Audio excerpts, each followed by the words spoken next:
Easy money کے چکر میں کبھی جوا مت کھیلنا، ایزی منی کے چکر میں کبھی سود مت کھانا، کیونکہ اللہ کے رسول علیہ السلام فرماتے ہیں جب سود کھانے والے اپنی قبروں سے اٹھیں گے تو ان کے سر انگوٹھے کی طرح ہوں گے، ان کے پیر انگلیوں کی طرح ہوں گے، اور ان کے پیٹ بڑے بڑے کمروں کی طرح ہوں گے.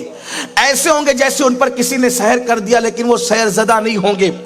ایسے ہوں گے جیسے ان پر آصف کا اثر ہو گیا مگر وہ آصف زدہ نہیں ہوں گے، وہ چل چل کے گریں گے، اٹھ ہی نہیں پائیں گے. ارے حلال کھا کے جس کا پیٹ بڑا ہو جاتا ہے وہ زمین پہ بیٹھ نہیں پاتا، چل نہیں پاتا، تو حرام کھا کر کے جس کا پیٹ کمروں کی طرح قیامت کے دن ہو جائے گا وہ کیسے اٹھ سکے گا؟ اس کے اندر بچھو ہوں گے، اس کے اندر جہنم کی آگ ہوگی، وہ اٹھ نہ سکیں گے. اور پھر اللہ اکبر، امام ابن حجر تو یہاں تک لکھتے ہیں، ابن حجر، کہ سود کھانے والوں پر تو رمضان شریف میں بھی عذاب ہوتا ہے، حتیٰ کہ شب قدر میں بھی عذاب ہوتا ہے سود کھانے والوں. میں حیران ہوں، اور یہ بات میں اپنی طرف سے نہیں، ابن حجر اس کے ذمہ دار ہیں. اگر آپ کو حوالہ چاہیے تو میں ابن حجر کی طرف آپ کو پھیر سکتا ہوں. شب قدر جیسی رات میں بھی کس پہ عذاب ہو رہا ہے؟ کس پر؟ جو سود کھا رہا ہے، جس کے سود کے ڈنڈے ہیں.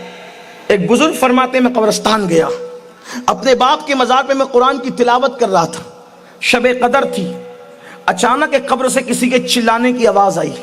میں نے سوچا یہ کون چلا رہا ہے؟ پھر میں نے جب دیکھا تو فلاں قبر سے آواز آ رہی تھی. اور بھی لوگوں کو میں نے بلایا کہ آواز یہاں سے آ رہی ہے؟ کہا ہاں یہاں سے آ رہی، وہاں سے چلانے کی آواز ہے. ہم نے سنا، میں نے پوچھا کون ہے؟ وہ بتائیں وہ فلاں نہیں ہے.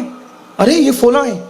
تو فلاں سے میں متاثر تھا، وہ 5 وقت کا نمازی، رمضان شریف کا روزے دار، زکوٰۃ دینے والا، حج کرنے والا، حتیٰ کہ اتنا محتاط تھا وہ آدمی کہ بڑبڑ بھی نہیں کرتا تھا، گفتگو ہی بڑی محتاط اور نپی تلی کرتا تھا، بات کرنے میں بڑا محتاط. مجھے حیرت ہوئی، یا اللہ، رمضان شریف کا روزے دار، حاجی، نمازی، 5 وقت کا نمازی، عزت دار آدمی، باتیں بھی اتنی نپی تلی کرتا تھا، بہت محتاط، کم گو آدمی تھا، بڑا عزت دار اور نیک سمجھتے تھے اس کو.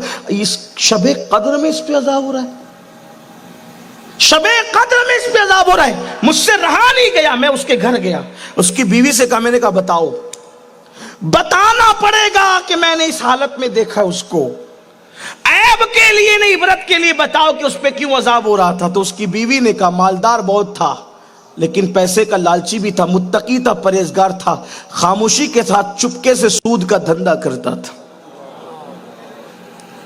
سب کی نظر میں تو معزز بن گیا، اپنا تباہ کر گیا، اپنی تباہی بربادی کا سامان کر گیا. جوا کھیلنے والوں، سود کے دھندے کرنے والوں، حلال کمانے والے مال اپنا ساتھ نہیں لے گئے، میں اور آپ حرام کیا ساتھ لے جائیں گے؟